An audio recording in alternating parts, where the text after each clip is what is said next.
மீண்டும் உங்களை சந்திப்பதில் பெரும் மகிழ்வு அடைகின்றேன். பாலும் தெளிதேனும் பாகம் பருப்பும் இவை நாளும் கலந்து உனக்கு நான் தருவேன். கோலம் செய் துங்கக் கரிமுகத்து தூமணியே நீ எனக்கு சங்கத் தமிழ் மூன்றும் தா. இது யார் கேட்டது? எங்கள் தமிழ் மூதாட்டி ஔவை கேட்டார்.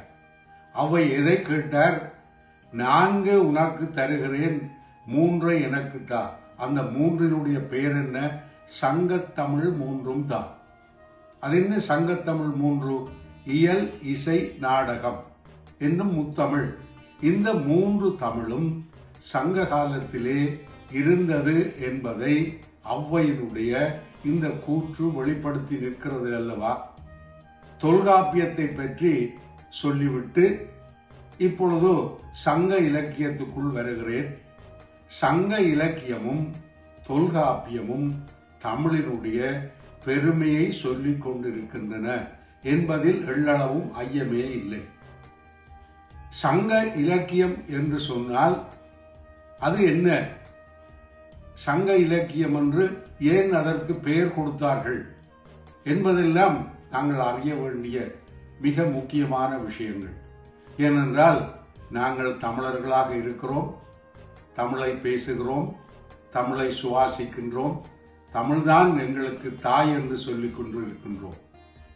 அந்த வேளையிலே இந்த சங்க தமிழ் பற்றி நாங்கள் அறியத்தான் வேண்டும். சங்கம் என்றால் என்ன?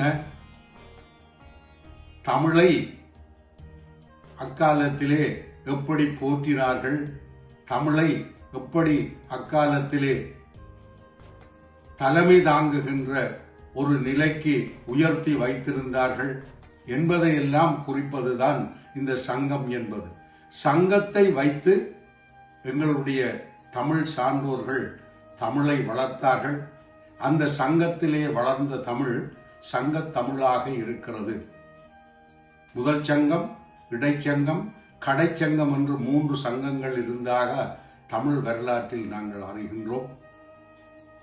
சங்க காலம் எங்களுக்கு ஏன் பெருமையை தருகின்ற ஒரு காலமாக இருக்கின்றது என்றால், அந்த சங்க காலத்திலே வாழ்ந்த மக்களுடைய வாழ்வு, அவர்களுடைய சிந்தனை, அவர்களுடைய செயற்பாடு, அவர்களுடைய உயர்ந்த பண்பு. யாதும் ஊரே யாவரும் கேளீர், தீதும் நன்றும் பிறர் தர வாரா. இந்த யாதும் ஊரே யாவரும் கேளீர் என்பது எங்கிருந்து ஒலிக்கிறது இந்த குரல் என்றால் சங்க தமிழில் இருந்துதான் ஒலிக்கிறது. உண்டால் அம்மா இந்திரர் அமிழ்தம் இயைவதாயினும் தமியலும் உண்டோ. இந்திரனுடைய அமிர்தம், அதாவது இந்த அமிர்தத்தை சாப்பிட்டால் சாகாத வரம் கிடைக்கும். அப்படியான அமிர்தம் கிடைத்தாலும் தனியே சாப்பிட மாட்டோம், எல்லோருக்குமே பகிர்ந்து கொடுப்போம் என்பது சங்கத்தமிழ். இந்த யாதும் ஊரே யாவரும் கேளீர் என்னும் அந்த வார்த்தை சங்கத்தமிழினுடைய பெருமை, தமிழினுடைய பெருமை.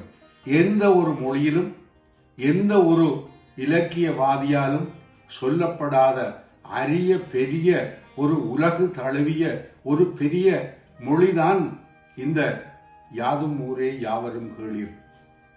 உலகம் எப்படி இருந்தது? அது தட்டையா, உருண்டையா? அமெரிக்கா இருந்ததா, ஐரோப்பா இருந்ததா, ஆசியா இருந்ததா என்றெல்லாம் அறியாத காலத்திலேயே யாதும் ஊரே யாவரும் கேளீர் என்ற அந்த கருத்தை சொல்லி ஊர்கள் நிறைய இருக்கின்றன. அந்த ஊர்களிலே இருக்கின்றவர்கள் எல்லோரும் எங்களுடைய உறவுகள், அவர்கள் எல்லோரையும் நாங்கள் அரவணைத்து நிற்கின்றோம், தீதும் நன்றும் பிறர் தர வாரா என்ற தத்துவத்தை உணர்த்திய அந்த நிலை இந்த சங்க இலக்கியத்திலே காணப்படுகிறது. சங்க இலக்கியம் என்றால் 8 தொகை நினைவில் வரும், 10 பாட்டு நினைவில் வரும், அகம் வரும், புறம் வரும். இவை எல்லாவற்றையும் சேர்த்து தொல்காப்பியம், சங்கத்தமிழ் இவை எல்லாவற்றையும் சேர்த்து தமிழினுடைய மிக பெருமை என்று நாங்கள் சொல்லிக் கொள்ளலாம். இதை பற்றி நாங்கள் நிறையவே சொல்லிக் கொண்டு போகலாம்.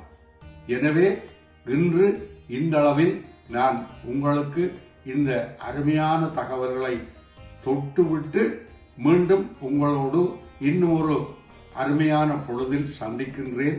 வணக்கம்.